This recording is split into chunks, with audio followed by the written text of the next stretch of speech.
Assalamualaikum warahmatullahi wabarakatuh.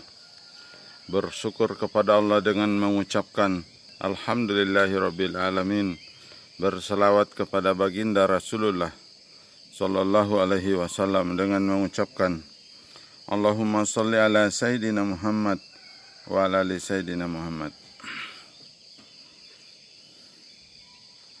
Hari ini tanggal 14 Desember tahun 2020 dari Kompleks Masjid Nurul Ilmi Bikokoro Lonjoboko. Saya Al-Fakir Samiun Ahmad ingin berbagi pesan-pesan kebaikan. Ma'asyiral muslimin di mana saja berada. Pada pagi hari yang sedikit mendung ini, saya ingin membagikan kisah tentang siksaan bagi seorang pembunuh. Diriwayatkan dari Abu Hazim, sesungguhnya Abu Hazim pernah melihat Umar bin Abdul Aziz tertidur di mana telah terjadi kesusahan pada dirinya. Lalu dia menangis kemudian tertawa. Ketika Umar bin Abdul Aziz telah bangun, Abu Hazim berkata kepadanya, "Wahai Amirul Mukminin, mimpi apakah kiranya yang datang kepada Anda di waktu tidur?" Umar bin Abdul Aziz menjawab, "Apakah kamu melihatku?" Kata Abu Hazim, "Ya, begitu pula orang-orang yang ada di sekitar Anda ini." Lantas Amirul Mukminin Umar bin Abdul Aziz berkata, "Aku bermimpi seolah-olah kiamat telah terjadi. Semua orang digiring dan dibagi menjadi 120 baris. Untuk yang 80 baris adalah umat Muhammad. Tiba-tiba ada suara yang memanggil, 'Di mana Abdullah bin Quhafah?' Abdullah bin Quhafah menjawab, 'Saya.' Lalu datanglah malaikat yang kemudian membawanya ke hadapan Tuhan yang Maha Kuasa lagi Maha Agung. Ternyata Abu Quhafah dihisap dengan hisap yang ringan sekali dan cepat sehingga bisa selamat dan disuruh untuk memasuki surga."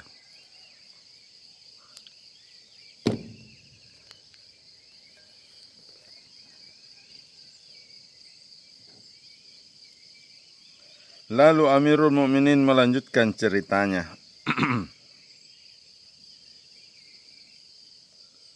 Ketika tiba gilirannya padaku, aku pun dipanggil.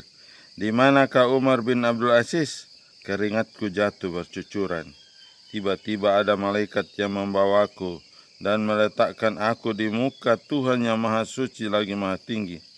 Aku pun ditanyai tentang masalah yang kecil sampai masalah yang besar dan segala sesuatu yang telah kuputuskan serta segala keputusan yang telah kujatuhkan.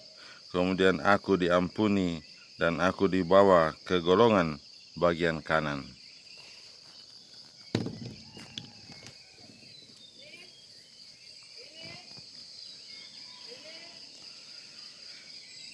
Tiba-tiba mataku melihat ada bangkai yang tergeletak. Lalu aku bertanya kepada malaikat, "Bangkai siapakah ini?" Malaikat menjawab, "Bertanyalah sendiri kepadanya. Nanti dia akan menjawab." Aku pun maju untuk mendekatinya.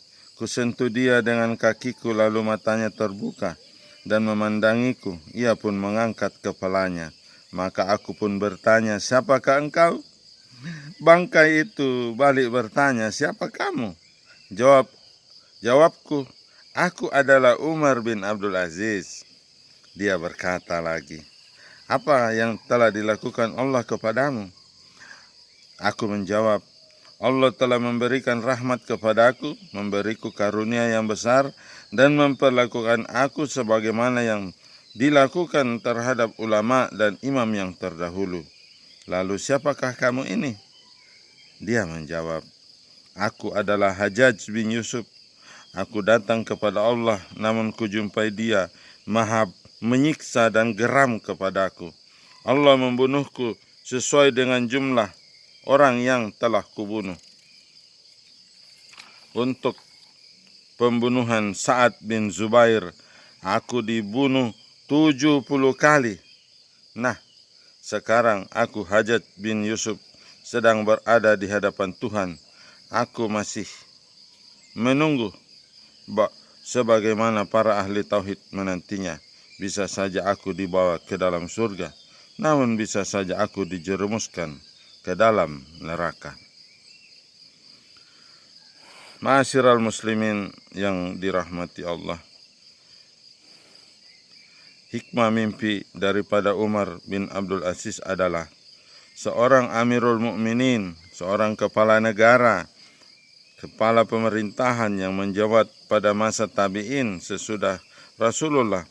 Dia termasuk orang yang beruntung karena telah diberitahu tentang nasibnya di akhirat lewat mimpinya. Bahkan tidak hanya itu, ia pun diberi kesempatan oleh Allah lewat mimpinya untuk melihat bagaimana hukuman sebenarnya bagi seorang pembunuh, yakni seorang pembunuh berdarah dingin yang bernama Hajjaj bin Yusuf. Dia adalah seorang panglima perang di masa itu yang memusuhi kaum muslimin. Pembunuhan merupakan tindakan yang sangat tercela dan amat dibenci dalam Islam. Sebab membunuh, apalagi membunuh seorang manusia muslim, berarti mengambil secara paksa hak manusia yang paling azazi, yakni hak untuk hidup. Dalam Islam, hukuman bagi seorang pembunuh di dunia adalah dibunuh, kecuali pihak keluarga korban memaafkan. Hukuman mati bagi seorang pembunuh tidak melihat latar belakang pembunuhan, apakah karena dendam atau lainnya. Kita tidak tahu apakah kita harus merasa beruntung atau justru menyayangkan karena di negara tercinta kita, Indonesia, hukuman untuk pembunuh belum menggunakan hukum-hukum Islam. Menurut Imam Al-Hafidz Syamsuddin Abi Abdillah Muhammad bin Ahmad bin Utsman bin Khaimas Adsi Zahabi, dosa membunuh termasuk dosa urutan kedua setelah musyrik. Hal ini diungkapkan dalam kitab Al-Khaibar. Jadi betapa besar dosa seorang pembunuh, karena termasuk ranking kedua setelah musyrik di antara dosa-dosa besar lainnya. Dalam Al-Quran telah dijelaskan secara gamblang tentang ini, yang artinya, barang siapa yang membunuh orang mukmin dengan sengaja, maka balasannya adalah neraka jahanam, kekal di dalamnya. Allah murka kepadanya, mengutuknya dan menyediakan siksaan yang berat lagi keras. Al-Quran Surah An-Nisa ayat 93. Bahkan seandainya saja ia adalah seorang mukmin yang rajin sholat, namun karena ia membunuh mukmin lainnya dengan sengaja, maka di akhirat kelak ia akan didahulukan siksanya, meskipun sebenarnya hisab pertama adalah sholat. Hal ini pula dijelaskan oleh Ibnu Mas'ud yang pernah mendengar Rasulullah bersabda, permulaan perkara seorang hamba yang dihisab adalah masalah sholat, dan permulaan hukuman yang dijatuhkan adalah permasalahan pertumpahan darah. Hadis riwayat An-Nasai. Hukuman atau siksaan tidak ditimpakan kepada pelaku pembunuhan saja, namun juga kepada orang yang menyuruhnya. Bila pembunuh itu adalah pembunuh bayaran, termasuk juga orang yang bersekongkol dengan mereka. Memang mungkin di dunia mereka masih bisa bebas berkeliaran atau minimal di penjara, namun hukuman penjara apalah artinya dibanding dengan siksa akhirat yang ternyata lebih besar dari pelaku pembunuhan sendiri.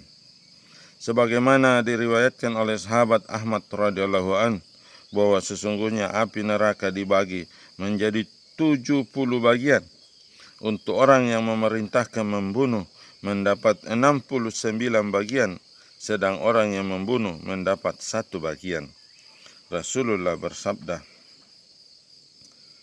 man a'ana ala qatli muslimi walau bisatri kalimat laqiyallahu ma'tuban baina ainain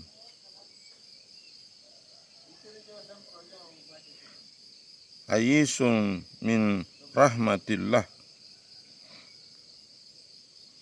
Barang siapa yang membantu orang untuk membunuh orang mukmin sekalipun dengan setengah kalimat, maka akan berjumpa dengan Allah di hari kiamat, sedang antara dua matanya tertulis ais mir rahmatillah, terputus dari rahmat Allah. Hadis riwayat Ibnu Majah. Maka jelaslah bahwa orang-orang yang bersekongkol di dalam satu pembunuhan, baik yang menyuruh pelakunya maupun orang yang membantunya, akan mendapat siksa masing-masing di akhirat dengan kadar siksa yang tidak sama. Apalagi jika setelah terjadinya pembunuhan mereka tidak menyesali perbuatannya untuk kemudian bertaubat. Maka jika sebelum itu mereka mempunyai amal kebajikan, akan sia-sialah amal perbuatan itu, sebab tidak mungkin akan diterima oleh Allah Ta'ala, sebagaimana yang diterangkan oleh Rasulullah melalui sabdanya, man qatala mu'minan faqad tabata biqatlihi lam yaqbalillah minhu sirfan wala adlan. Barang siapa yang membunuh orang mukmin lantas bersenang hati dengan tindakan pembunuhan itu, maka Allah tidak akan menerima amal perbuatan fardu dan sunnahnya. Hadis riwayat Abu Daud dan Ad-Dihiyah.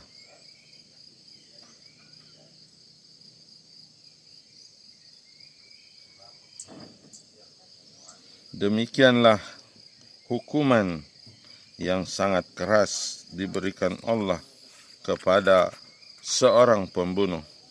Oleh sebab itu, ma'asyiral muslimin di mana saja berada, marilah kita senantiasa berlindung kepada Allah dari perkara menumpahkan darah sesama muslim dengan mengucapkan senantiasa wa qul rabbi a'udzubika min hamazatis sayatin wa a'udzubika rabbi an yahdurun. Aku berlindung kepada Allah dari bisikan-bisikan syaitan, dan aku berlindung pula kepada Allah dari keadaan setan mendekati aku. Al-Quran Surah Al-Mu'minun ayat 97-98.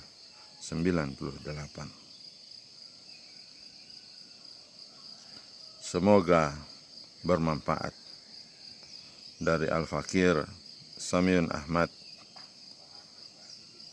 Kompleks Pembangunan Masjid Nurul Ilmi, Bikokoro, Lonjoboko, kilometer 46, Kabupaten Goa.